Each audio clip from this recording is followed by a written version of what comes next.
Hello, hello, and welcome. It is my honor today to be talking to Mr. Andy Tillison of The Tangent, the I guess we could call it the showrunner for The Tangent, for lack of a better term.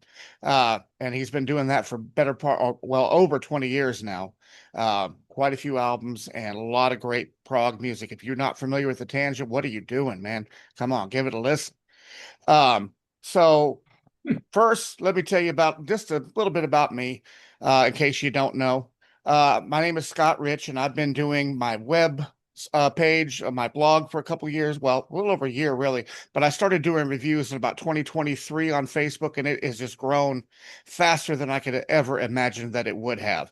Started getting some people sending me stuff ahead of time and everything, and I'm just thrilled to do it. And I've done a few interviews now with like Alan Morse from Spock's Beard, Brent Bristow recently from Emerald City Council.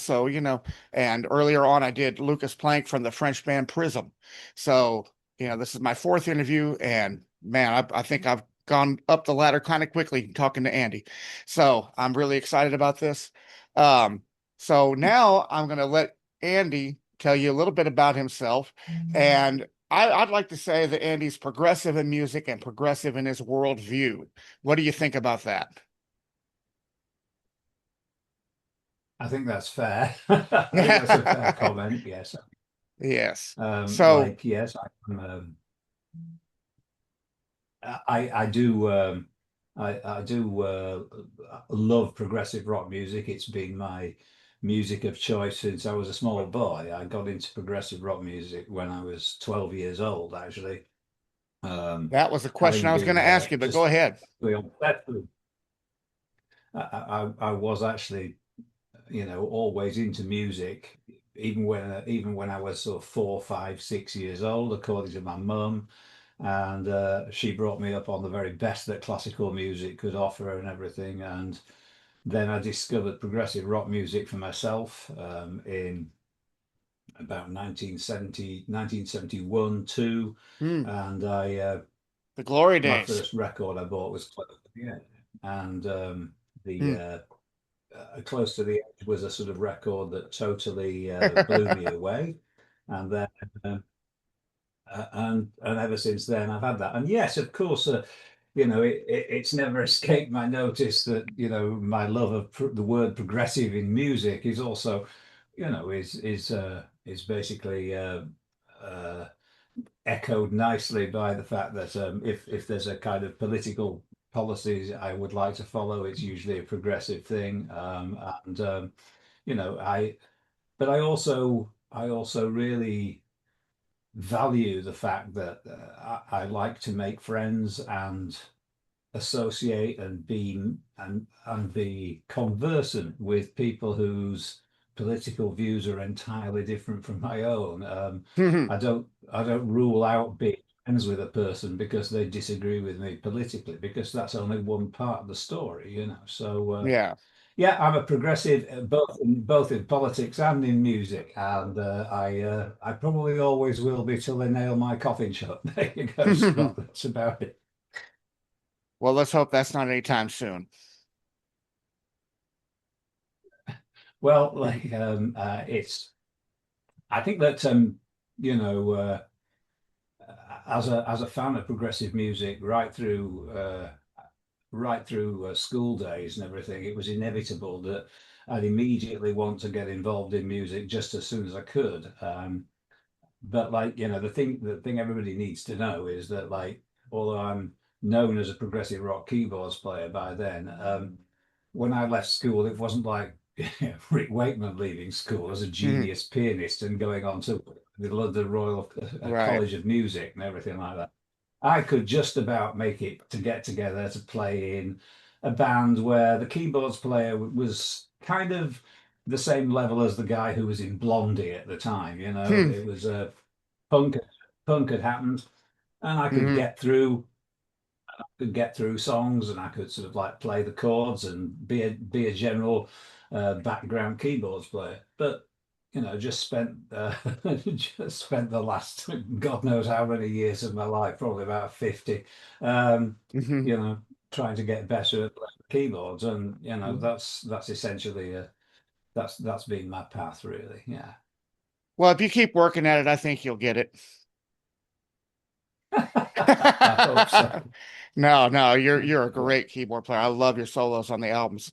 So I was going to ask you, is keyboard? I mean, obviously, it seems listening to tangent music that the keyboard is your instrument of choice. It's your primary medium, but you've also been the guitarist on tangent albums. You've been the drummer on tangent albums. What all can you play, and what did you start with first? Keyboards first, and added the others. Yeah, I am a keyboards player. That is number one instrument. Hmm. Number two instrument is drums, but I do play bass and I do play guitar.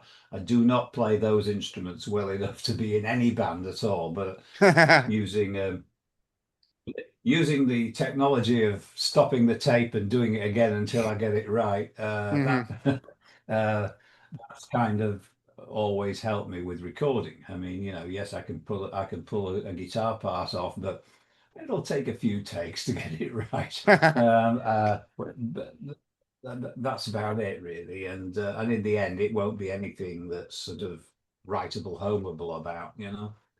But keyboards, of course, are the instrument that offered the musician in general the most when it came to technology. The fact that I can sort of like play just about any instrument I want on Yeah. the keyboard, and it's a lot more realistic than it used to be these days. I mean, I could pull up an entire orchestra on these things, and Mm. it would sound pretty I was going to convincing. ask you some So things about on you the new have album about that. So we'll get to that a well, little while though, but yeah. that's right. So Yeah. what when you grew up, was there a piano in the house? You just kind of gravitated to that, or did you ask for a keyboard of some kind, or how did you get into that? My mum played the piano. There was a Okay. piano at the house. Yeah. My father was a churchman. He was a pastor, or I don't know what you call them in the USA, or what your part of the USA, but he was a minister Yeah. in a church, and I had access to the organ, so I could play the organ at the church, and essentially just there was always a keyboard in the room for me, and piano at home, organ at church, and everywhere else I went there were pianos at school and stuff. So Hmm. it was just something I made myself at home with. Okay. But as I say, it wasn't a straight off, here we go, I can now play Yours Is No Disgrace or anything like that. Hmm. It was just a case of having to learn my way through these things. And just for your information, I've worked my way through an awful lot of progressive rock music, but I still can't play Brain Salad Surgery Mm. well, Carnival Night by Emerson, Lake Yeah. and Palmer. No way. So, Huh. that's it. Huh. Just not possible for me. So Keith Emerson's your nemesis, so to speak, A hero, as far as you nemesis, being able to along play with it. Mhm. yeah, I mean, along with Dave Stewart from National Health and Hatfield in the Ah. North, Keith Emerson, Chick Corea. Mm. These are my favorite guys, and people who I've tried to learn from as much as I possibly can. Right. Did you have any formal training? I had piano lessons until I was 14, and I got to a very lowly grade. I think I reached what's called grade 5 in the UK, whereas Hmm. the good grade is grade 8. And grade 8 is where you can go on and start to study things in a more sort of like formal, you can start going to music colleges once you've got your grade 8. I didn't get to grade 8, I got to grade 5. And then it reached a point where I had to sort of like uh, the thing is I've never been very good at reading music. I can't read music properly at Mm. all, and I've never been able to do it. I couldn't make the distinction. And when it came to doing piano examinations and things and getting qualifications, you had to play these pieces, and you were given the sheet music to these pieces, and you Hmm. had to Sight read. perform them. Time to rehearse them. You had to play them in front of these people, and then they'd mark you on it. Well, I couldn't read the music to start with, so what I did was I did what I always do. I put the records on, Hmm. listened to the records, and learned them by ear. And then I played it back. But after grade five, the whole thing switches at upper level, and you have to play pieces of music that you cannot hear anywhere else. They've been written Hmm. especially Oh, wow. for the exam. Therefore, I couldn't get to hear them, and I couldn't learn them, and I couldn't play them. So, that was that was it. I didn't go any further. But that was a an old system which is presumably, hopefully, long dead and forgotten. So Yeah. Yeah, I have actually a degree in music education. I'm a music teacher by trade. Been doing it for over 35 years excellent. now, elementary music. So it's a lot of fun most of the time. But I can read music, but as you can tell behind me, I play guitar. I am more an ear person too. I can do it if I had to, but usually I just Hmm. prefer to figure it out myself, and it works out better for me. So I guess we're all different in that way.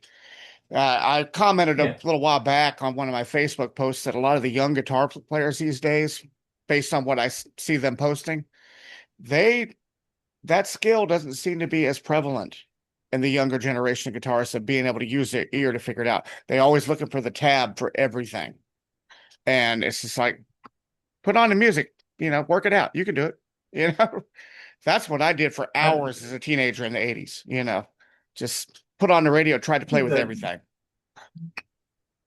there's guitarists, young guitarists who are able to who are just as capable as the days gone by. It's just the fact that since music, rock music, and the electric guitar became more accepted.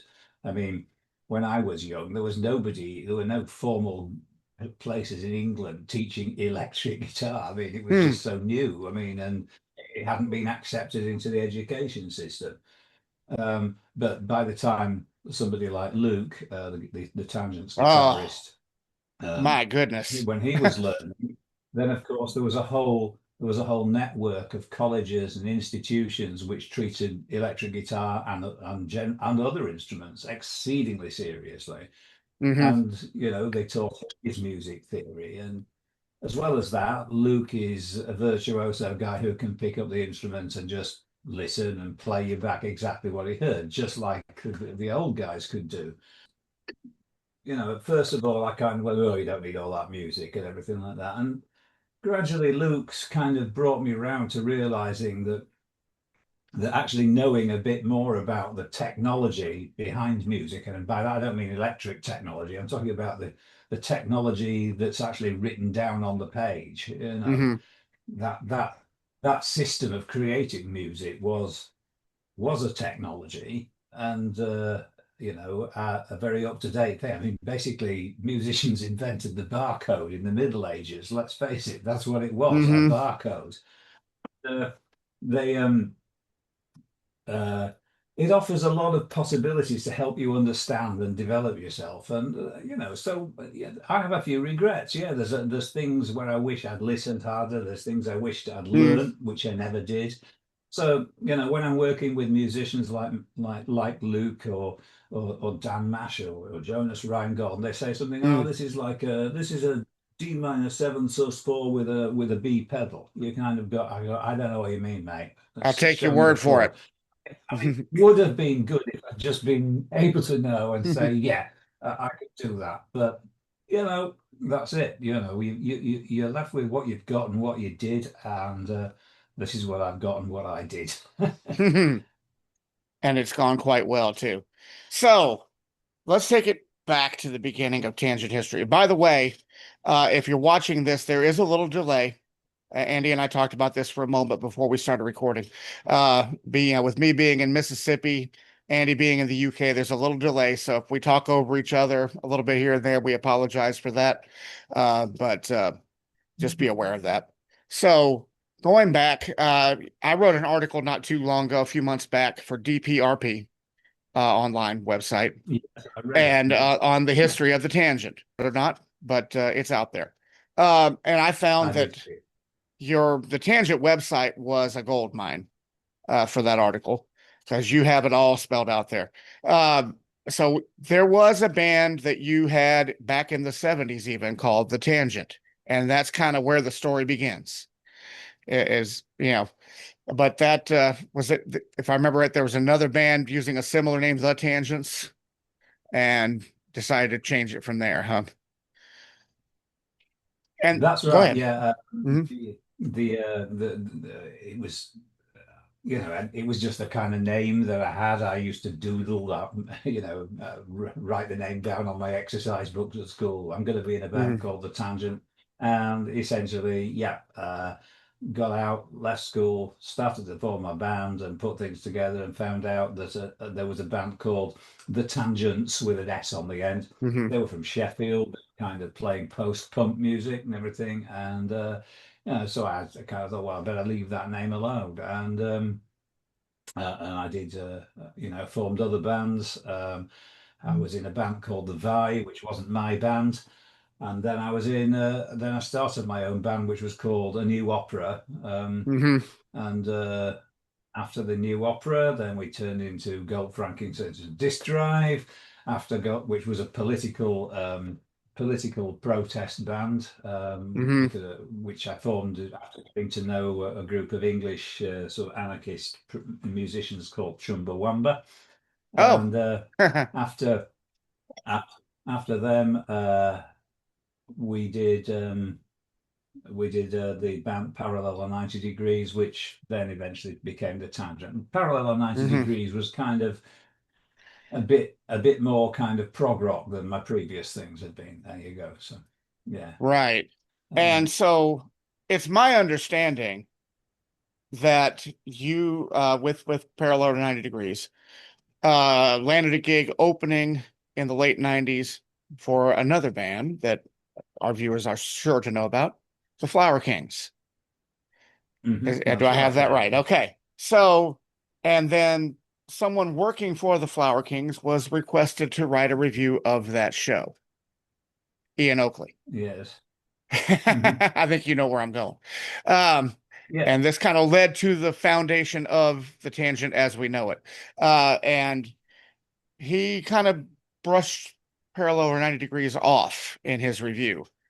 And you were not happy Yeah. about that. And you reached out to him and you had a conversation. And it kind of Yeah, went we from had a there. conversation. It wasn't a threatening conversation at Yeah. all. It was it was just like an interesting discussion of music. I think that essentially Ian Oakley is a great guy, and Mhm. he listened to what I had to say and decided he'd give us a second chance and go in Right. and listen to it. He even put the idea forward of putting me together with guys in the Flower Kings, and of course. That's what happened. Well, And you had because shared some music you'd written with Ian, correct? I had the music which was progressive rock music that I wasn't going to really uh, put onto Parallel or 90 Degrees as plate because I didn't feel it was right for them. I thought it was a bit too retro prog. And so I decided to keep that for a solo project. That became The Tangent. It was a one-off project. It was supposed to be Hmm. one album. We did that. We did that one album, and 14 albums later, here we are. So Right. it's and there's nobody from the Flower Kings left in the band now, so we're all Yeah. English at the As of moment. this album, yeah. I know Well, we're not. Jonas. One of us is Welsh. Okay. Mm, Yeah, I know. yeah. I know. Yeah, you don't want to confuse the different countries of the UK. Definitely. No. Not to people in the UK, especially. Yeah. But Sure, yeah. so he got you in touch with, and I hope I'm saying his first name correctly. I've never been sure. Royna Stolt. Roy Nestor. Yeah, yeah. Yeah, Royna. Okay, I got it. And then you got David Jackson from Vandergraaf Generator in there. Some of the guys that you were with in Parallel to 90 Degrees, like Guy Manning and some of the other guys. Original Tangent lineup, and you did that great album, The Music That Died Alone. It is an That's homage to the genre of prog. yeah, and we've revisited that theme on Hmm. several albums since, including this most recent one. Yes. I, I discovered really through writing that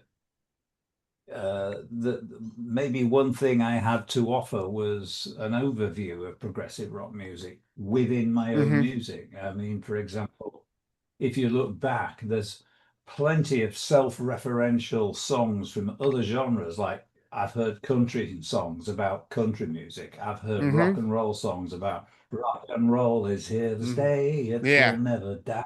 And I've heard metal songs about metal, disco Hmm. songs about disco, and the list goes on. And I kind of thought, well, could you actually sing about progressive rock music? And the answer turned out to be yes. I didn't think it would work at first, but it did because, of course, it get a load of reference points, Hmm. and it's just such an important part of my own life that why wouldn't I sing about something that's so important to me? So uh, I've done it. Not every song that we do is. Well, Right. we've covered more than 40 Mm. topics in the tangent, and way more than 40. But we counted 40 ones. Mm. And you know, but we do It occasionally is a come back recurring to theme. talking about, yeah, that's right, yes, a recurring theme. I mean, it could have been girls and beer, but like, no, it wasn't.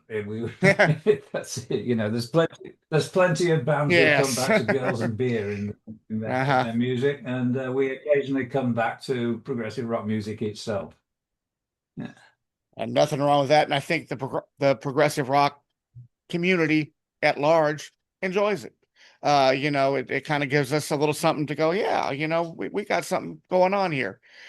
But one thing I've noticed, and I think I picked it up on a little bit on a song in the new album as well, is that, the conventional wisdom they say, is that, well, prog died in the late 70s and punk took over. And that was a view perpetrated by, I think, and particularly in the UK, the music press. Yeah, prog is dead. It's Mhm. punk now. Prog is dinosaur music. Get off of that. Start listening to punk. And I don't think you feel too good about that. And you circled around to that a few times, that whole concept of, prog died and it should have died and that kind of thing. Am I Um, off track on that? yeah, I mean, it's a big sore point with me. Hmm. But the sore point is not through A versus B. To me, immediately punk arrived, I sat up straight in my chair, was really interested in it, and immediately got on board and thought, "Wow, this is great." And so, in 1978, I was very happy to be able to see Yes, Genesis, and the Sex Pistols live on stage, Hmm. along with lots of other punk bands like the Vibrators, like XTC, Clash, Damned, all these people. I saw them, and Hmm. they became a huge part of my life. This whole thing about prog versus punk. I thought, Hmm. what on earth are you talking about? It's like Coexist. saying because you like beer, you can't enjoy cider. What on earth is that? It's just typical English football team support. You either support one team or another team, and you Hmm. mustn't like any other team. As far as I'm concerned, I love both. And in any case, the progressive punk rock essentially was nothing more than a reset. It was just a reset because, like, within about 3 weeks of punk rock arriving, the bands that were doing it started to progress. They just immediately Hmm. started writing interesting stuff. And by the time it had finished, where it first started off with Ramones and Sex Pistols, and the Damned had started to write 20-minute long epics. Believe it or not, they did. Hmm. And and you had the Talking Heads, you had XTCs who were like Hmm. rediscovering all these kind of psychedelic sounds and different musical styles and incorporating jazz and blah blah blah. And we were off again. So Yeah. it was just a reset. And occasionally, I mean, Hollywood has discovered the art of the reboot, and Mm. that's basically what we were going through in 1977, a Yeah. reboot, and rebooted rock and roll, and it worked. So there you go. The Stranglers, Golden It didn't Brown. stop me. Yeah, great. Yeah. Well, I prefer the earliest, but actually, I'm there for Rattus Norvegicus, and Mm, that was a great record, Rattus Norvegicus, and No More Heroes, and Dave Greenfield's cascading organ, and there to me was something really, really important that I touched on it earlier, but coming out of school, my first thing is I want to be in a rock and roll band. Do I want to play in a band like Yes? Yes, I do. Can I play in a band like Yes? I'm nowhere near good enough, but I could look at Dave Greenfield's parts in the Stranglers and go, I could do that, you know. mm-hmm, So it was a way in because, like, one of the criticisms that they got right with against progressive rock music was they often sort of made it sound like there was this barrier to entry. You had to be superb to play this kind of music. You needed to mm-hmm, have had an education. You needed to have, and that barrier was just dismantled by punk rock. You gave everybody a chance to go on a stage underneath the lights, get a taste for the life, and then take it further. You know, and that's what happened to me, and that's why I'm still here because people said, mm-hmm, "Yeah, you can join our band," and mm-hmm, that was great. mm-hmm. All right. So going back to the early days of the Tangent, it was kind of that collaboration between the Flower Kings and Parallel or 90 Degrees on the first couple of albums. Second album, you brought in Theo Travis, who's been there ever since, playing horns because, Yes. Jackson went back to VDGG and, we're off. And you thought okay, it was a one-off. That's it. And then, okay, well, we'll do another one. Certainly that's going to be it. Royan's going back to the Flower Kings. Zoltan's going back to it's over. And Jonas Rheingold's like, no, no, no, let's keep it going. Yeah. So it continues on. It was. Yeah. Um, That, that's exactly right. mhm, He definitely persuaded me to keep at it, and like and that's exactly what we did. And thing is that once the tangents had started, and I found myself writing in this what I rather than short form progressive rock music that I'd been doing with Parallel and 90 Degrees, suddenly the long form stuff was okay to do again with the tangents, and I'd mhm, been listening to people like Spock's Anecdote, and I'd been mhm. listening to the Flower Kings and the other groups who'd started to do long form prog rock. And I Anglagard. thought this I found myself just settling into it and thinking, gosh, I really like doing this. And, uh, and I suppose that, like, I found that maybe after all these years, because I was in my 40s at the time the tangent was going, I've actually found something that I can do well and kind of thrive in, and that's exactly what happened. Hmm. And we've been able to keep going and keep the ideas fresh. Now, of course, there are people who will have tired of us by now and say, "Oh, I've heard enough of their stuff." That make 14 albums, um, and 14 albums is a sizable discography Yeah, especially under that since name. many of them are That's doubles. just the studio. Yeah, that's right. So we just had to, you know, go forward, and we've incorporated loads of different stuff in, and Hmm. I don't think we sound like we did when we started. We've definitely moved somewhere and Hmm. gone there, but we've still got traces. We still wear our love for progressive rock music on our sleeves. Um, but at the same time, we're more than happy to go outside that genre altogether, sometimes to go into areas of almost taboo areas like disco, dance, electronic dance music. We've messed about with metal. We've done jazz fusion. We've done straight Hmm. jazz, and we've tried it, and we've liked we've liked the whole process of continuing what I've always thought that progressive rock was, which was this gigantic fusion of different musical styles into one thing and trying to focus, a 70-piece orchestra, a rock band, a folk singer, and an electronic music ensemble into one piece of music, and it should still make sense. That's what we've always enjoyed doing. hmm And you do it quite well. But to me, I prog hope is a so. giant umbrella. It's not Yeah. just one thing. And it, Mhm. in what I do, I have a big online presence, especially on Facebook, and I'm on these Facebook prog groups. And most of the people on there are Mhm. so nice and have great conversation, open-minded. But you get what I call the prog holes. Prog is Mhm. only like what Genesis, yes, Pink Floyd. Well, some of them don't even include Pink Floyd as prog. Figure that one out. Mhm. This King Crimson, these bands that were around from 1969 to 1973, that's prog. It's got to sound like that, or it's not prog. Come on now. Yeah, The well, very that of meaning of course. the word is to progress. And it did progress, and it went into many different areas. But I think Stephen Wilson says it on his show. It takes you on a journey. His Sirius Mhm. XM radio show.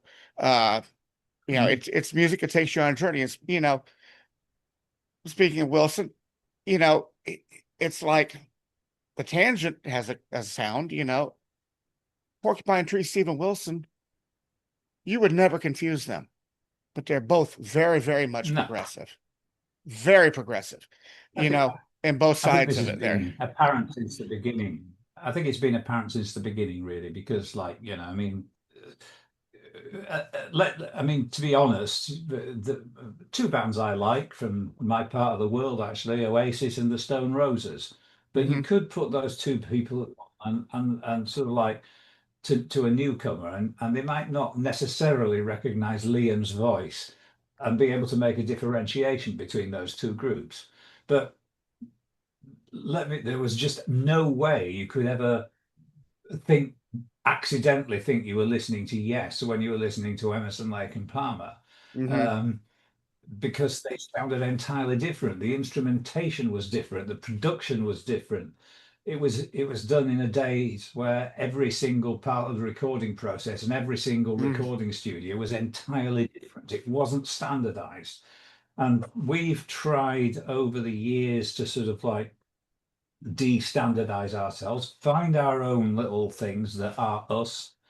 And although you can hear our influences, I think that using those influences in the way that we've used them makes us different from our friends Big Big Train or Magenta. hmm And therefore those and Porcupine Tree, of course, and those bands um, have their own sound, which is them, and we have ours, hmm which is ours. Yeah. And that we've always wanted to avoid being a band who sound like Rush, yes, Genesis, etc. We you will spot bits of them within our music, but we will never end up sounding like them. That's it. hmm You know? So, you went through some lineup changes in the earlier days of the Tangent, and then in well, you went from like, that kind of hybrid, you know, Flower Kings PO90, and then what you call the English band, uh, period, Yeah, yeah, where everybody in the band was, English. But then you come to an album that has a lineup unlike any other Tangent album other than you and Theo. Le Sacre yes, Trouvaille. that's right. Yeah, and I call Yeah, that the the stuff. supergroup lineup. You had David Longdon, Gavin Harrison, and so many other amazing people on that album. How did that come about? It was basically once the English group had dissolved, we essentially.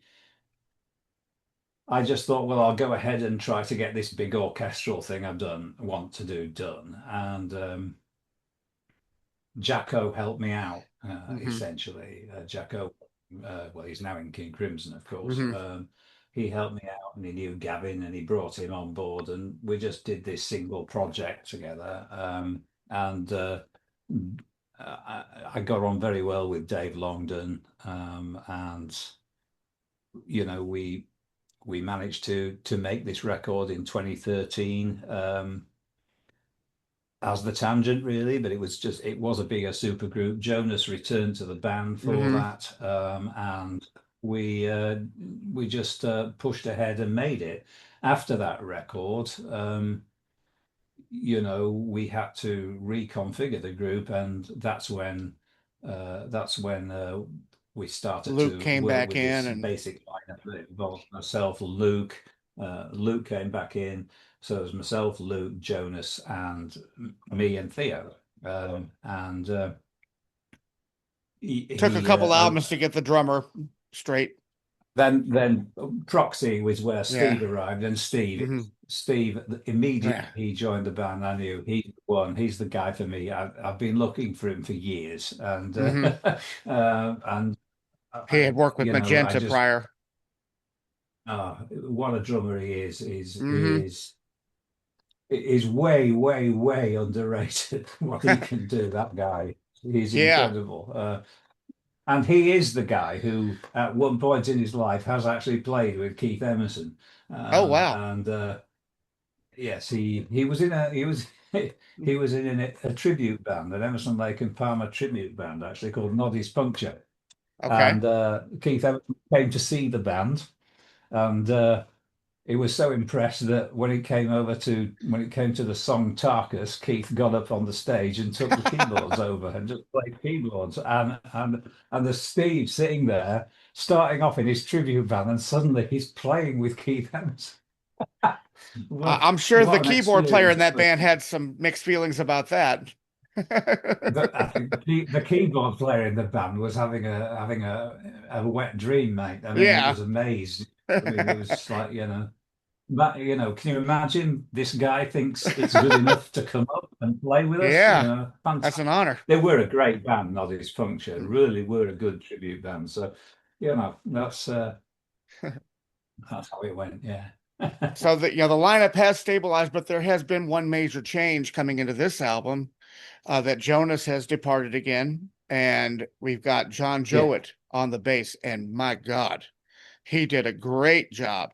And he and Steve Roberts, I say in my review that I'm going to be, yeah, I've already submitted a DPRP, that they're as tight as a clam with lockjaw, that rhythm section. It's just bam, right on the money. And John has some Well, great feature moments there, along the way too. yeah.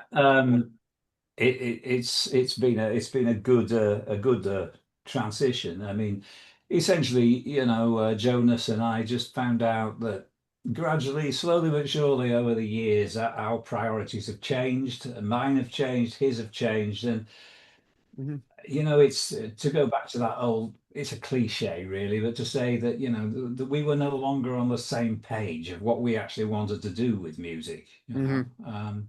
And so we decided we would call it a day, Hmm. and basically we went on and enlisted John originally to just do a concert, but we all really liked him, and we hope he'll stay with us. Hmm. We hope he He's got likes quite a to resume do that. himself. Oh, he's got a hell of a resume, yeah. IQ, Arena, Who would Jadis, and so on.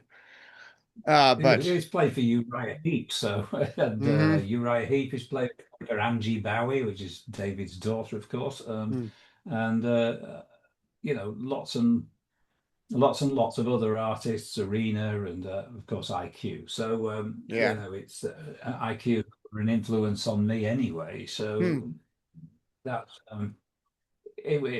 we've known each other for years. We've said hello to each other at festivals and gigs, but we'd never worked together, and and this was just the opportunity, and it seems to be working. So I'm very Yeah. happy with what he's done on the new album. So mm. And and a quick word about Luke again, man. That guy, he is definitely one of the most underrated guitarists out there. If they don't know his playing, people watching this, check it out. I did his solo album last year, reviewed it. It's very diverse, all over the place, but great playing throughout. Yeah, Luke is just one of the gods of prog Well, guitar these days. you know, I feel somehow responsible for the fact that he's not as well known as he should be, because like Mm, really, the Tangent is a band which we haven't ever really striven for major league success, in which he'd have definitely become mhm, better known than he has. Um, he's had plenty of opportunities within the music to shine, and shine he does. mhm, It's I personally believe he's one of the best in the world. And I'm talking about a mhm. handful of people. He's in a way like Steve He's Howe could play all these different styles and play them all well. Yeah, and the thing is that if I was to say anything about Luke's playing, it's the fact that I don't even think he has to think about it, but Hmm. somehow or other, It just when he's happens. doing a film that, I mean, for example, let's take another really really famous guitarist. So I'm not going to mention, because it's unfair to compare this way. Okay. But that there's one I can think of who's absolutely brilliant, who's at the top of his game, and he plays beautifully, and he does some incredibly complex stuff. But the point is that the difference between him and Luke is that when Luke will do something really, really, really complicated, I'll suddenly realize, hang on, as well as that being staggeringly spectacular and really complicated, it has something else to it that the other guy doesn't get. And that's the fact that I can sing what Luke just played. Hmm. It's got a melody to it, and you just sort of, and you think, I can sing that. I could make a whole piece out of that little tiny lick that you've just done between there and there. I could take that and put it into the main theme of a symphony. It's that that's his Mm. that's his superpower, you Yeah. know. And uh, so yeah, he rips his shirt open and all that. Hmm. Okay. BS on his I shirt. Yeah. mhm. um I don't want to take a lot of time on this because I want to get into the new album, but just real quick, we've touched on it a little bit already. Politics in Prague. You have a manifesto on the website where you detail your reasons for including that. But my question really is, when people have that criticism, what are they thinking? Do they not realize what Yours Is No Disgrace is about? Or 21st Century Schizoid Man? All the classic prog came up in that environment, that is the holy grail, but it was always political, so why shouldn't it be now? Well, I think this is something that people you will always get a few people who don't really consider the lyrics to be the heart and soul of the music, and to them, they discover the music through great tunes, great guitar Hmm. solos, great arrangements, production, and everything. But when they finished having that experience, the lyrics weren't the thing they were concentrating on. And there's no harm in that at all whatsoever. I mean, I actually love listening to records in foreign languages, because Hmm. I don't know what they're talking about, and I can just enjoy the sound of the voice. I can just enjoy the sound of the music and not have to worry about what they're singing about. Um, uh, it is occasionally disturbing to find out that some Italian progressive rock band, who I absolutely love, turned out to be a bunch of fascists, and they're singing all this. What's going on there? But like, once again, I still love their music, and it Hmm. goes back to what I was saying earlier on, is that like I want to make friends, reach out, discuss, talk, and hang around with people Hmm. who share completely different political opinions, because in the end, getting on with each other is the most important thing on the planet. Hmm. So I've always I was listening to the words right back at the beginning when I first heard 21st Century Schizoid Man, when I first heard records by Van der Graaf Generator, when I heard Hmm. Pink Floyd, when I was hearing Roger Waters, and and these songs, if Money by Pink Floyd, this is the most successful progressive rock album of any time. If Hmm. Money isn't about politics, then what is? I know. It's Us and them, it's for a that matter. and yeah, I mean, Hmm. I suppose that Hmm. it's generally kind of, particularly in Britain, a kind of, you don't get too many sort of like right-leaning artists in Britain. There are some, of course, and there are some in the USA as well.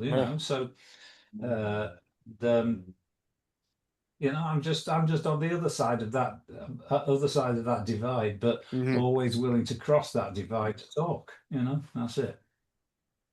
All right. Well, let's go ahead and start talking about Was a Musical Nostalgia by the Tangent. The upcoming album comes out in October, I think on the 23rd. White Knight Records, Robert Reed's of Magenta's label. Um, That's right. Yes. he made a change from Inside Out to there on this album. Yeah. But let's talk about the music. Um, so it starts out on disc one, you've got two epics bookending that with a short piece in the middle. The first one is called Was, the title track.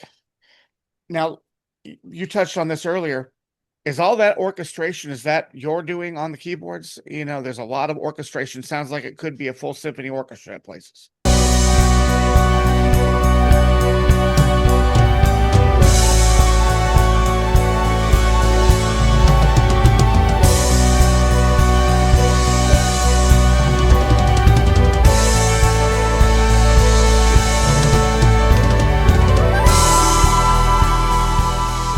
Guitars and the bass guitar for the first album was recorded in this room that I'm sitting in now. Mm-hmm. And the instruments that made that orchestra are these two over here, right? Okay. That's it. And the computer. There's no AI. We don't use AI in any Mm-hmm. way. And we never have done. Right. But we, essentially, the reason why it sounds so realistic is that mellotrons just got better. Of course, they're not called mellotrons. They're not called mellotrons anymore, but like they just got better and better at what they could do, and eventually they started to sound Mm-hmm. like the real thing. As a matter of fact, I quite like things that don't sound like the real thing. I like them to sound slightly artificial and clunky and things. So I hope there's still a little bit of clunk left in the orchestration for Was. I don't want it to sound quite like a full symphony orchestra, Right. but it's nice to be able to use these textures and get that. Yeah, so we use the orchestral stuff. And that's a combination of keyboards and wind instruments. So it's like Mm-hmm. Theo supplied Mm-hmm. quite a lot of the wind parts of Okay. that. So essentially, there's the strings and all the kind of or timpani and various stuff. This was all done um, with keyboards and various clarinets, flutes, alto flutes, and saxophones doubling up as other things were done Mm-hmm. on real wind instruments. Yeah, and Okay. built it up that way.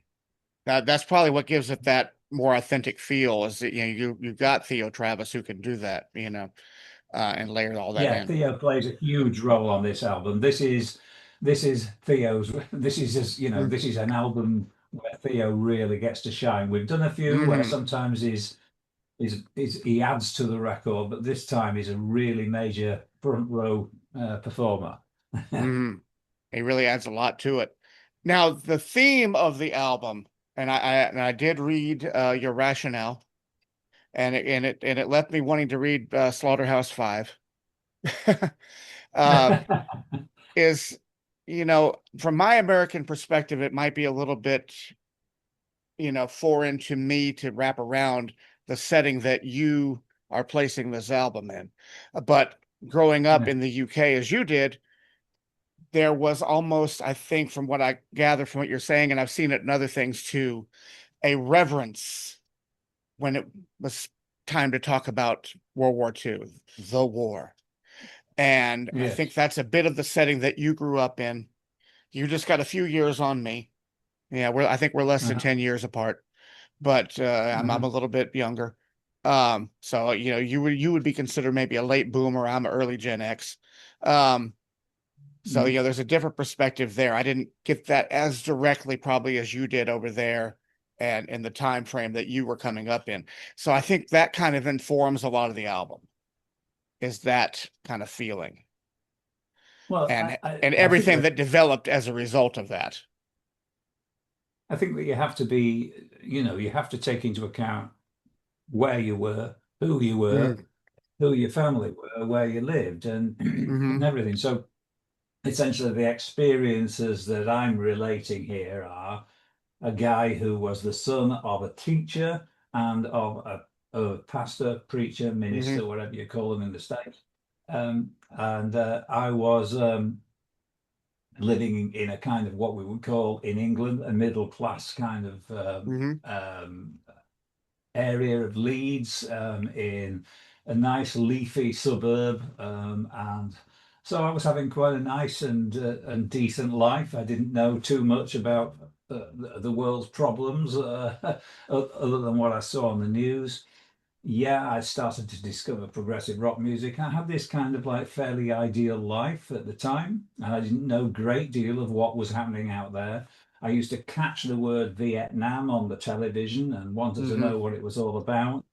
Then I started to learn about the Biafra famine, and other events that were going on in the world, and began to think these aren't fair, this is wrong, and all that kind of stuff. And gradually, it's about an awareness growing up, and and becoming more and more aware as I grew into an adult and everything, and placing that personal development and view of the world against my continuing listening to music and understanding it and growing up with it, so that inevitably, learning the music and that I did, like the Yeses and the Genesises, the ELPs, and all those things, and the disco stuff, hmm which I was a huge fan of,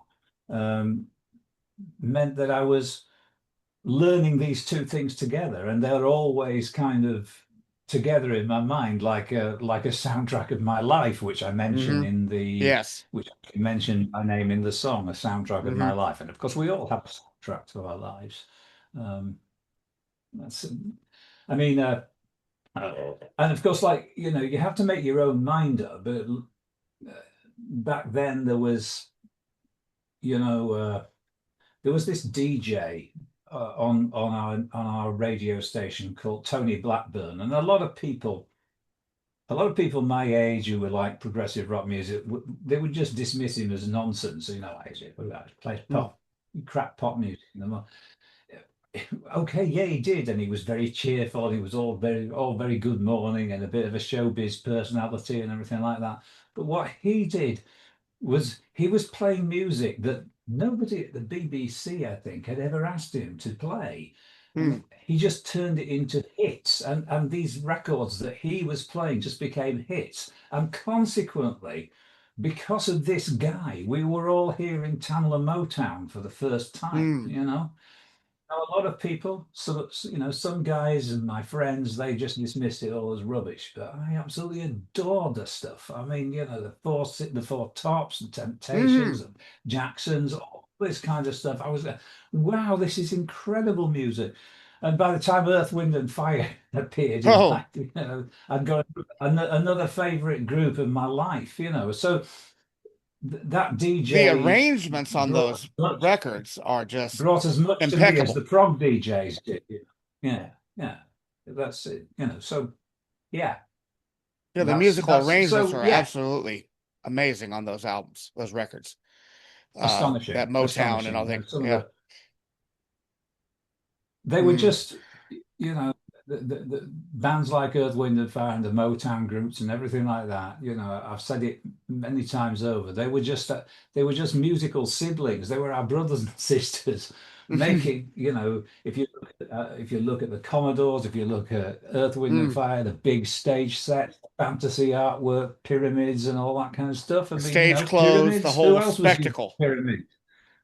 Hmm. Yeah, the whole thing. I mean, and synthesizers, they were our cousins, but because of the political situation that used to exist back in those days, we were more apart than we are Hmm. now, the black music community and the white music community. And it was like, don't go there. What? It's fantastic music. Yeah. Why wouldn't you want to go and enjoy music? I mean, Hmm. just incredible. And of course, like times changed, and fortunately, a lot more people can now love Earth, Wind and Fire, no matter where they're Hmm. from, because that's what it is. It's just great music for everyone. So, Parliament Funkadelic. If that wasn't absolutely. progressive, what was? I mean, Like, completely, yeah. absolutely. They were sort of like Okay. the gong of, weren't they? Mm. Mhm. There you go. So here's what I like to do when I do my interviews. We're going to do what I call the speed round. I'm going to Mhm. just mention the name of the track, and let you say whatever pops into your head about it, and we'll move on so that Mhm. everybody gets a good impression of what's going on with the album. So we're going to go back to that first track. Was anything else you want to add Mhm. about that? I love that refrain, by the way. I've got We rock and were. roll, blues and Oh, soul. rock and Nah, roll. Okay, yeah, that's it. yeah, yep. Rock and roll. It's not just entertainment. Blues and soul. It's built on soul. Welcome to the war with a I grew soundtrack. up back in the 70s, with my record player, the first hi-fi we had in the home, my vinyl collection, and playing those records during the school holidays. And you know, back in England in those days, there was no daytime television. The television started at 4 o'clock in the afternoon. Hmm. The radio was playing pop hits all day. They didn't play anything more serious. There were no computer games. There were no video recorders. There were no DVD players. So Hmm. what did you have on a wet Tuesday afternoon in September? You had your vinyl and you had a record player. And I made the most of that, and I had my Hmm. friends around. We used to sit there and talk about the music, listen to it together, play each other our favorite records. And what happier times can I remember? It was just a really, really great time. And and then, of course, realizing that we weren't the only people in the world listening to this record, and that our Hendrix and our Doors and our Hmm. bands that we liked at the time, they were also being played on the battlefield in Vietnam. And we kind of thought that's a completely different experience. How can you listen to this music when you're actually fighting a war? And of course, this is something that, eventually when the film Good Morning Vietnam came out, about a DJ playing all Hmm. those records on the radio and everything, that was a bit of a kind of, you need to write this down, Andy, at one point, and make it, show some understanding of the fact that these records weren't just made for me, they were made for everyone. And Hmm. people all over the world were hearing them, and in totally different environments, at totally different levels of happiness in their life. And there was some made in war zones, strife, troubled areas, poverty. People knew these records, and it was just something I wanted to write down. Yeah. And there's so many great references to those bands in the lyrics. It's a lot of fun to listen to. But then you also have a verse that I'm going to tilt this down so you can see my shirt a little bit here. Yes, I know what you're going to ask. Well, of course, There's the we were Lord of the all. Rings references, as well, and Tolkien and progressive rock. Come on, hand in hand. Well, that's it. I mean, that was part of it. I mean, like lots of other people my age at that time, I was, a lot of the people who were into progressive rock, we were also reading the Lord of the Rings, because that had a big, big push during the 70s. And there was some. there were some posters and artwork that had come out that sat right next to a Roger Dean on your wall and looked absolutely great, Hmm. along with your Pink Floyd Pyramids poster. I had my Lord of the Rings poster up, picture of Gandalf with Frodo on it, with all the misty mountains in the background and everything. I absolutely loved reading the book. It was an adventure that so many people went on, and of course, reading these great epics like this, and in fact, I'd read the Odyssey as well at the time. Hmm. These epic journeys, they were a part of making me want to write epic songs that reflected that kind of traveling cinematic experience that prog rock is famous for. So yeah. All right. We're coming up on our hour, but I think I've got my Zoom where it'll keep going, hopefully. But if we get cut off, we'll figure out how to get Mhm. back on so we can finish this if that's good with you. Um, Yeah. Going on with the album though. Now next we have the short track in the middle of the two epics, Follow the River. And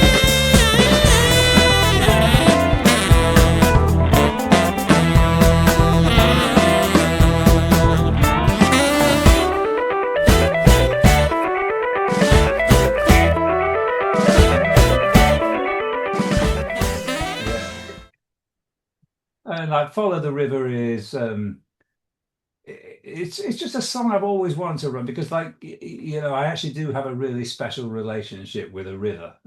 It's the river of my life. It's about I live in between it and another one at the moment. I live on top of a hill that separates the River Nid okay. from the River Wharfe. And the River Wharfe is the river I've grown up on, and I kind of know it really, really well. And it goes from some really kind of like high, bleak moorland where there's no trees and everything. It comes out of the ground and it flows, and it just goes through this incredibly verdant tree-lined dale with beautiful scenery, incredible. It's a gorgeous place. And of course, it runs through some of the great northern city like York. York is a really important place to us. I Hmm. mean, it's an important place to you because you got York, didn't you? And eventually it runs out to the sea underneath a bridge that's bigger than the Golden Gate. And I've loved it my whole life. I'm going to write a song about the bloody river, I thought to myself, and I did. There you go. Because they're so important. They're so important to us because, where we now feel very kind of, we have the internet, which is this incredible way of Hmm. navigating the world electronically. And before we Allows had us to the do what we're internet, we doing right had now. TV, radio. Yeah, we had TV and radio before that, which made the world a little bit smaller. And before that, before we had the thing, we had publishing and all that. But one of the important things we had was railways were the first network, the Hmm. first way that we could get from one part of the country to the other. And they built the railway lines along where the rivers are. Hmm. That's an awful lot of them were kind of and the settlements came up alongside the rivers. So the railways ran beside the rivers and connected everybody up here in England.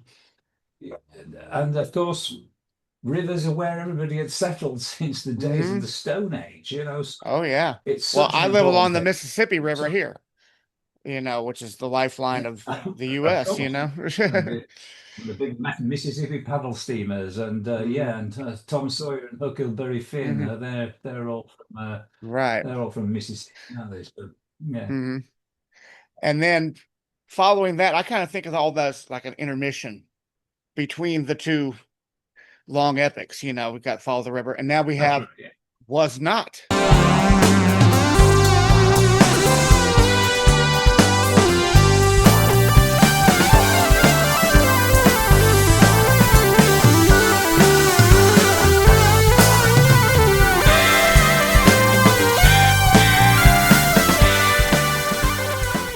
From other people, because we're our generation is nostalgic for things we never experienced. Um, That's what I was we, talking we about in uh, reading your rationale. that's it. Yeah. We have this nostalgia for example, World War II, because as I say, somewhere in the rationale, which was, I wrote that rationale that you've read. It helped me to write the record. That's what it was for. It was to sort of like, read through, know what I'm going to sing, know what I'm going to say in this record. That's how I start with the rationale.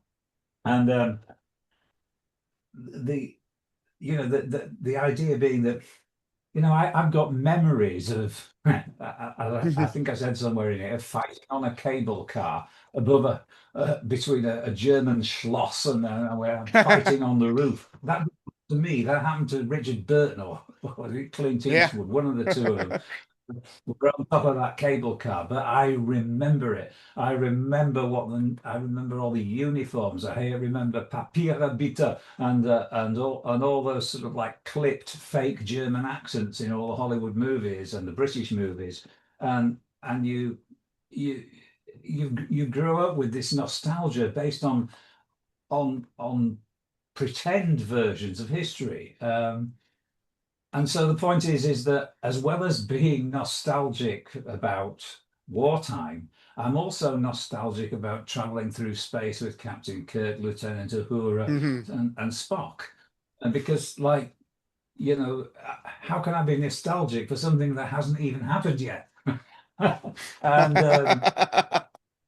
so and this has spread into politics as well, because people you'll find people saying, "Oh, it wasn't like this in the war," and I kind of think, how do you mean it wasn't like this in the war? You weren't here either. Mhm. You're younger than me.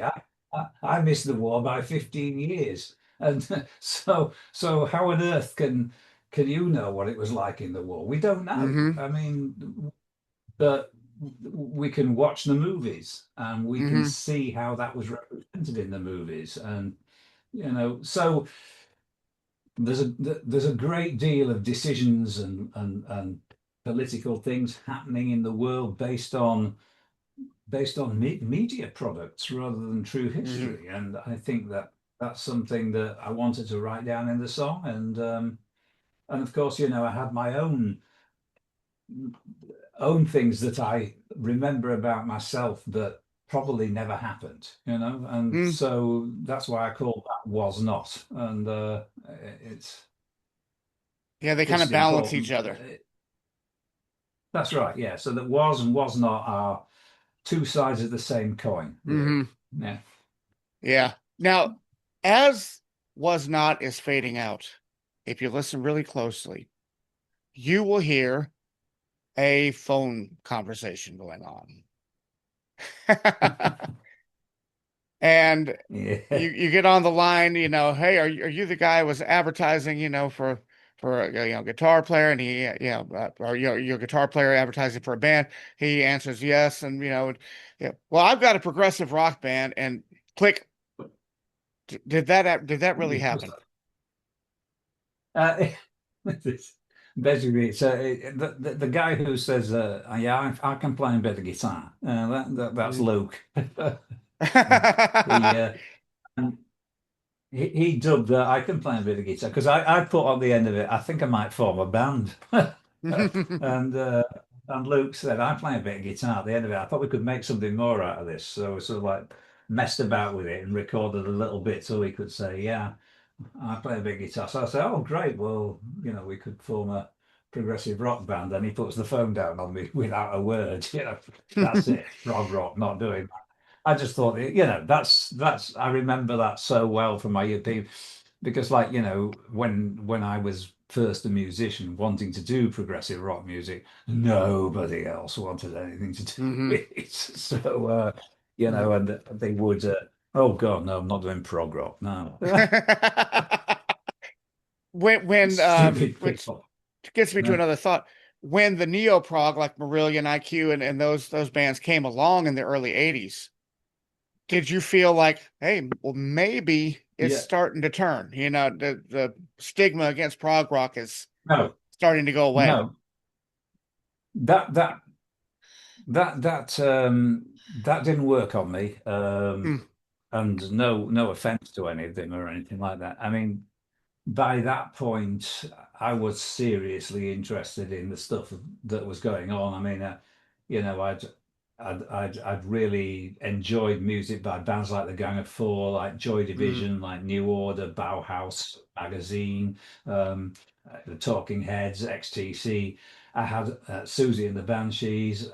I had loads and loads and loads of contemporary stuff I was really interested in. I thought Duran Duran were Howard Jones. These guys were hmm just prog rockers in a different set of suits.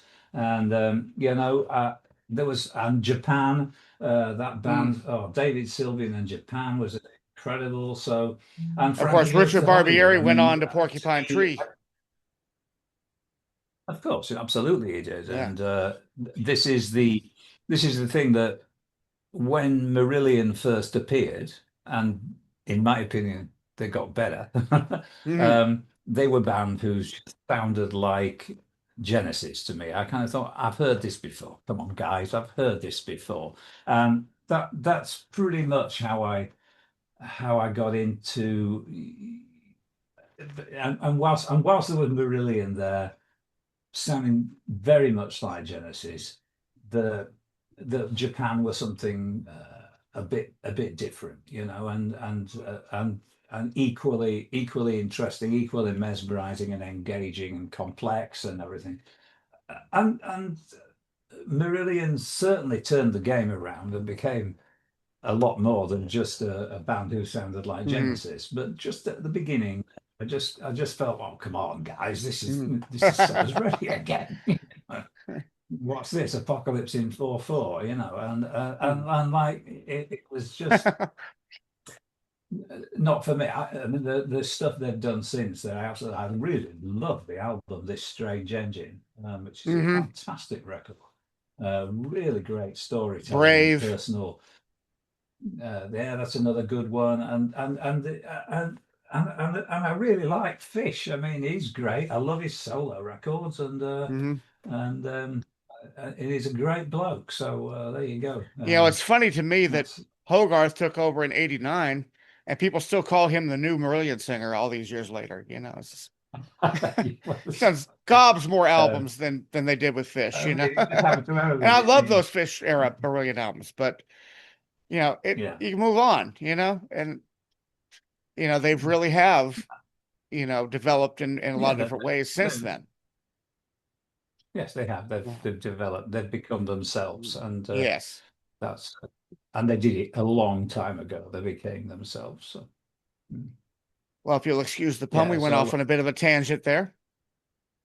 yes, right. But Yeah. back to was now so that completes disc one, and now disc two we have a suite of Mhm. six different pieces that all go together. And Mhm. you're going to have to literally excuse my French here because I do not speak French. So if I say it wrong, correct me.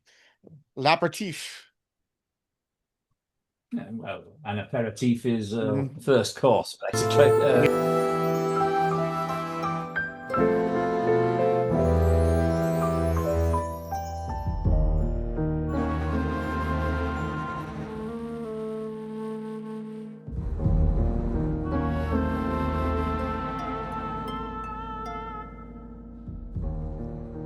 Where you Appetizer. get a taste for what is yet to come. Yeah. Mhm. Okay. How did the music in that come together? That basically that was me trying to think, right, okay, let me say that to me, this suite was something that I've always wanted to do. I've always wanted to do a big instrumental suite that's all kind of related to each other. The suite overall is trying to Mhm. do trying to do what the first album does by, rather than singing about it, is actually making the music that kind of represents the music I've listened to in my life and the inspirations that I have, and try to put it all together in one thing. It was really like trying to make a recipe out of every single ingredient you've got in the kitchen, Mhm. and I think that this is something that had been attempted before, of course, by people like John Lord with the Concerto for Group and Mhm. Orchestra, and Sarah Band, and the Gemini Suite.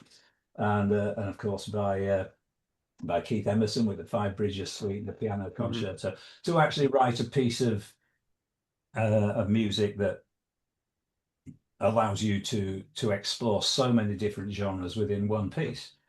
And A true so fusion. I started off. Yeah, it's a complete fusion, and but the only rule I had is that, if it's going to go in, it has to relate to the rest of it. It has to be a piece of music. So yeah, there's a bit of kind of like Latin, Latin music in there. There's bits of drum and bass. There's bits of classical music. There's bits of traditional jazz. There's bits of out and out jazz fusion stuff. There's some rock and roll, and it I just tried It's a and tried and journey. tried until it made sense. Yeah, but yeah, it's one of those things. It's a journey, which is kind of um, Mhm. uh, What a it's all kind of about. just a cinematic voyage through everything that's Mhm. moved me in music over the years, Okay. and yeah. All right. So on to movement two, steak. I'm not even going to try it. Go ahead. How do you pronounce that? Okay, it's called Steak de Chevreuil et les Fermiers, which now there's a reason why it's called that, and I think, well, I mean, basically, if you translate it directly into English, it actually comes out as venison, steak, and Hmm. farmer, Yes. which sounds a bit like something else, doesn't it? Mhm. Venison, steak, and farmer. Yeah. You're a prog rocker? Okay. Emerson, Lake, and Palmer. Yeah. Oh, Andy, you And sly there's dog. the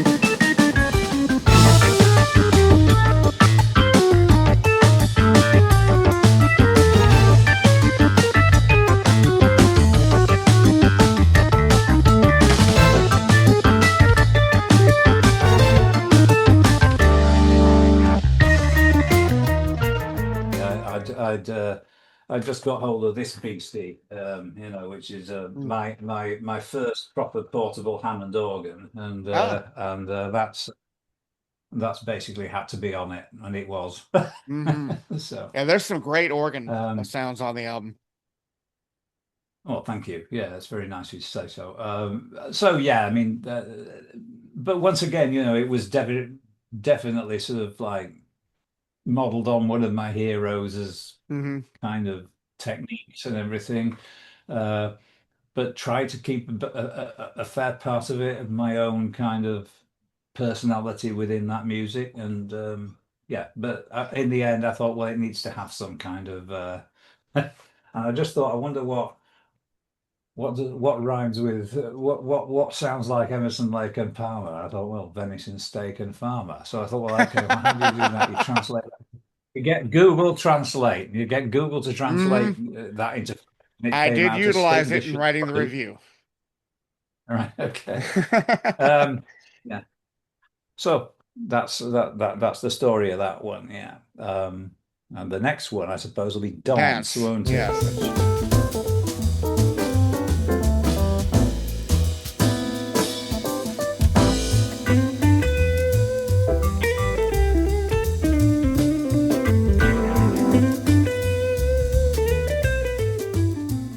But there was sort of like some parts of it that I kind of felt were like something you might find on a David Sylvian album or a Japan album, that kind of thing. And so I tried to explore it a little bit of kind of interesting bass lines and things, and then it goes off into we hear that's where the main instrument of the suite really comes in, and of course that's the interesting thing because it's a trumpet. Um, Mm-hmm. which this whole piece actually, the singer is in effect replaced in the unit by an instrument that we don't have within the band, which is a trumpet, and the trumpet takes a lot of the lines. So that's where it first appears, in here, and then of course you get some uh, recapitulations of the first part of it, and Luke plays a beautiful jazz guitar solo, which is his first entry into the suite, and very kind of Wes Montgomery kind of sound. It's lovely, and yeah. So, I said that in my review.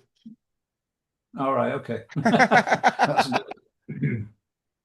I'm glad I was on the right track. I remember I was actually with Luke in New York City, actually, and of course, like we went into a music shop there, and Luke was looking at the guitars, and I was very surprised because, like, up till that point, and I kind of associated Luke with sort of like with guitars that look like the type of thing that Steve Vai might have, or a Strat, But he asked for this one to be taken down, which was a Guild semi-acoustic, red with a hollow body guitar. Yeah. Oh, well, wow, I wonder what he's going to think of this.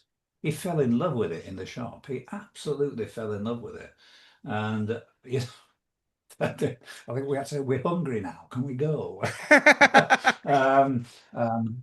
That could present a problem though, because he's a lefty. Well, he found one in that particular shop. Okay. That was, and he came back to Not a England. lefty. Okay. He came back to England, and he bought one, and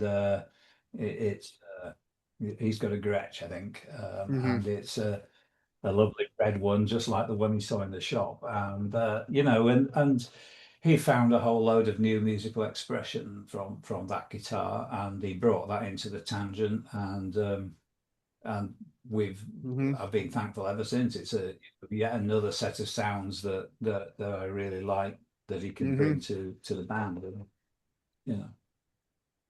La Route Quartier. Am I even close? That means the coast road. Road.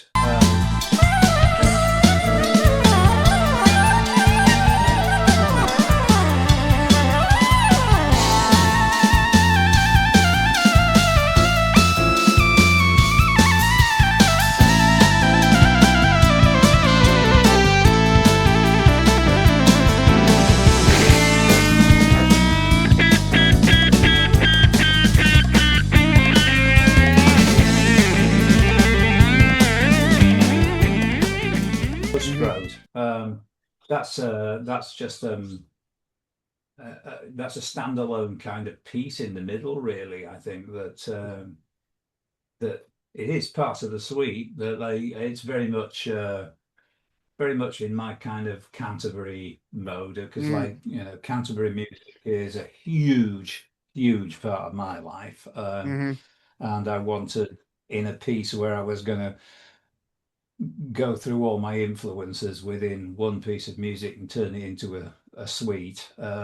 Canterbury had to be there, because I would say that out of all the progressive rock music that I've been listening to since the age of 12, I would say that nowadays, I would say that 60% of the stuff that I listen to is basically part of the Canterbury movement now. I mean, I listen almost eternally to the two National Health albums, the Hatfield and the North ones, the Egg records, the Henry Cow records, and they just never cease to fascinate me. There's always more to hear every time, even though I've known them for 40, 50 years. There's still so much to learn from those incredible records. Bill Bruford's band that went Canterbury, Bruford itself, where Dave Stewart is really just a genius composer and keyboards player, and up there with Keith, as far as I'm concerned, he's equal, and I just adore listening to them. So it had to be there. Had to be there. Did that song Multi-partisan. Multi-parties, I know.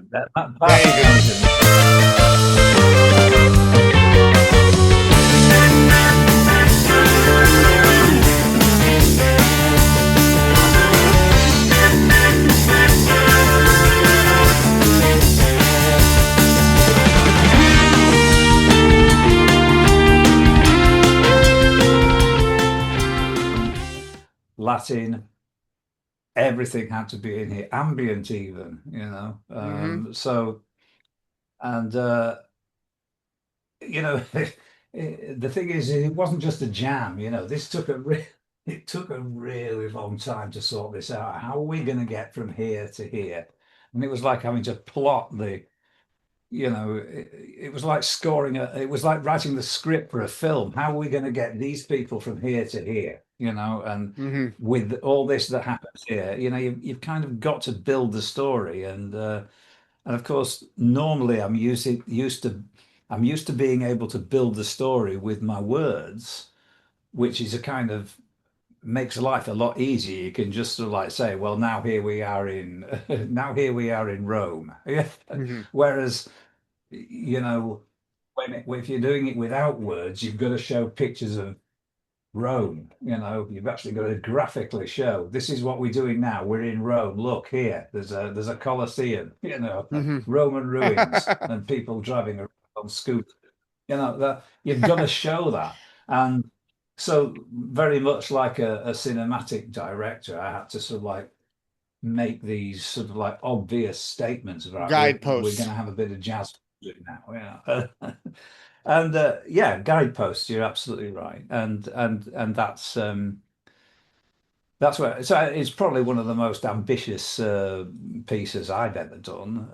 Is multipartisanism, and I'm actually really pleased with it. Good. You know, there's Nothing all. wreck with that. I need to say that there's an awful lot of my songs that I think are absolutely crap. I don't, you know, awful lot of stuff I don't like that I've done. In fact, I never listen to my music again once it's Mm. been recorded. That's it. I'm done with it. I move on and start writing some more. Um, because I'd rather listen to other people rather than myself. But like with multipartisanism, I kind of think, yeah, I've done something there that I'm proud of, and just because it's you know it's so different from anything else I've done before, and Mhm. that's all I can say really.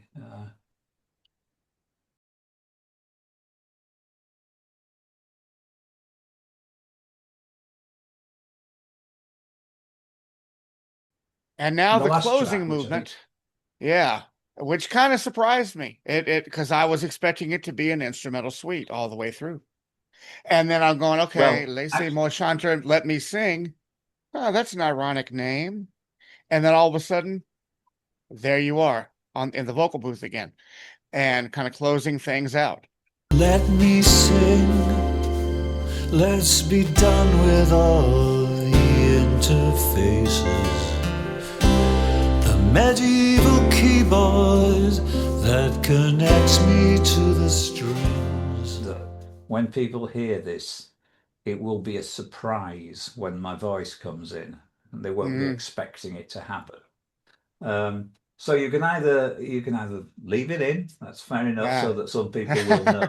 Uh, but it's kind of like a spoiler alert. You know, Yeah, what I I will do really wanted, that. I wanted this to be a kind of like an instrumental suite, but at the end, I wanted to, you know, it was kind of like I was bursting to sing something. And I thought, wouldn't it be great if you ended up with what was essentially a 54-minute piece of music in which the first 48 minutes were the intro.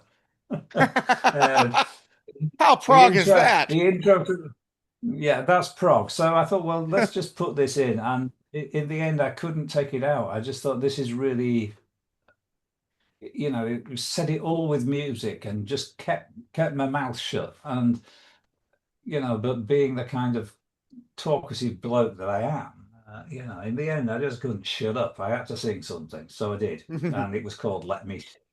So Hmm.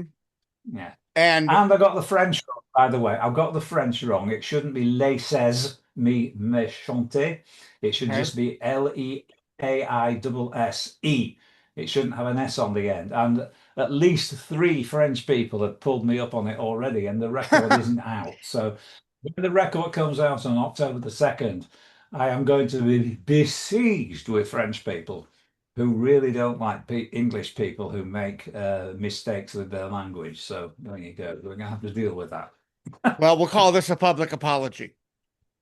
Yeah, a public apology. So yeah, Les Moi Chanter. I mean,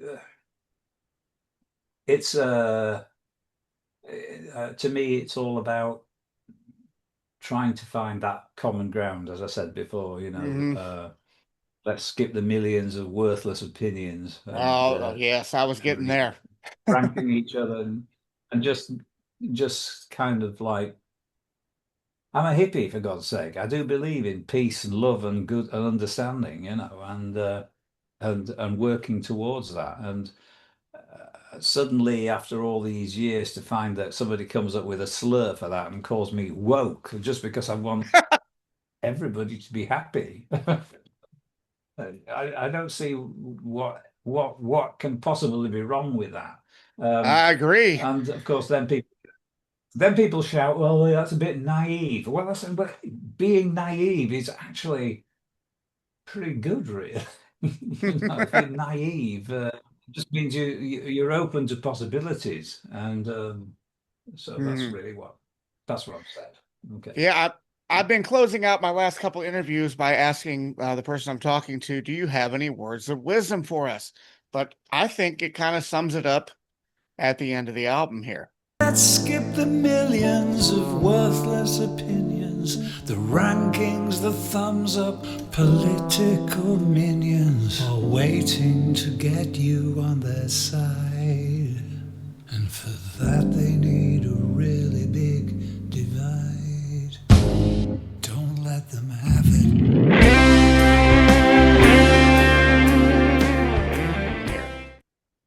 And then, of course, there's also the Jane Goodall quote as it Yeah, fades out. James. Well, she's an amazing lady, of course, and I wanted her to finish it off. And I really like the fact that she's in that little speech that she's giving at the end. She's talking to kids. Mm, You can tell somehow that she's yeah, addressing children, not children, but young people, young people. and she's addressing them in a very, very positive way. And the message is incredibly simple that she gives over, and how there's not a single word that she says there that I can find anything to disagree with. She was a wonderful Mhm. lady, and that's it. So, yeah, and yeah, so I let her finish the album off. Good job.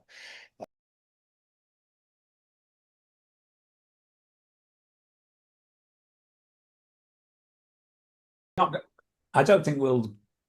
I don't think we'll tour the album as such. No, I think Mm, that you know. I think that if we're not Rush, and we're not, and we're not Porcupine Tree either. The band has never really had what you would call a live following. The band started to exist as a studio-based project, and I think it's done its best work as that studio-based project. That's not to say we don't like playing live. We do like playing live. We really do. But it's an incredibly expensive thing is doing tours these mm, days, incredibly.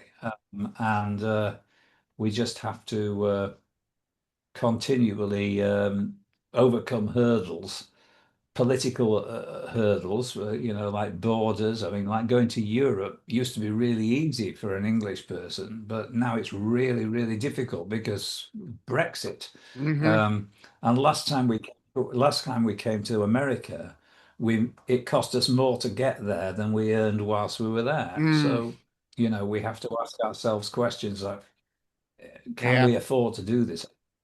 And there's not only that, it's the fact that, I'm going to be 70 by the next album that Tangent puts out. And and while people will say, "Oh well, Jeff Beck, he went on tour till he was in his 80s, and John Anderson did, and all that," Mm, there is a huge difference. mhm. They didn't have to go in a transit van. Yeah. Uh, those guys could probably, afford a decent car and a very nice hotel. Whereas, last time we were staying at Red Roof's Road, Red Top, was it Red Roof Red Hotel Roof Inn. and Motel 6? We were Oh staying at yeah. those places in America, and Yeah, my wife and I are teachers, so yeah, we're very familiar. yeah. That's where we stay when we go places.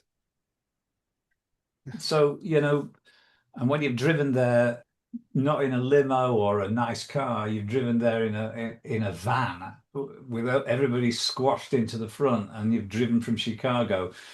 You know, I'm when you're getting to nearly 70, it's a little bit more than you really want to be taking on. So I don't know. We will play live. Of course, we will play live. We're playing live this year. We're going over to Okay. Holland in September.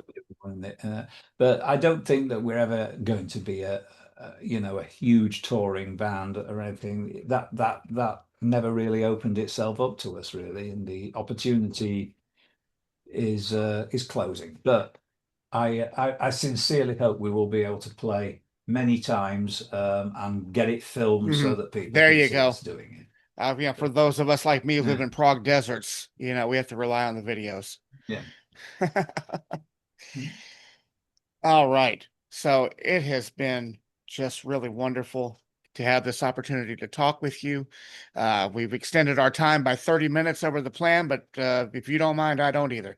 But Um, well, I don't know if I don't know if anybody will ever really get to the end of this, but we'll see. I mean, this is as long as a feature film, but it's been very nice to talk to you, and I mean, kudos where kudos is due. I mean, people who actually take the trouble to make videos like this, promote bands, and you are the guys who, in fact, make this happen. And we're a lot of us are very, very grateful to all the people who take part in this. People like Scott Lade, yourself, and hmm Chris Clark, all those guys who are hmm talking about music. It's just good for everyone. So we're very pleased to be And doing that's it. kind Thank of how you. I got into it. I wanted to share with people.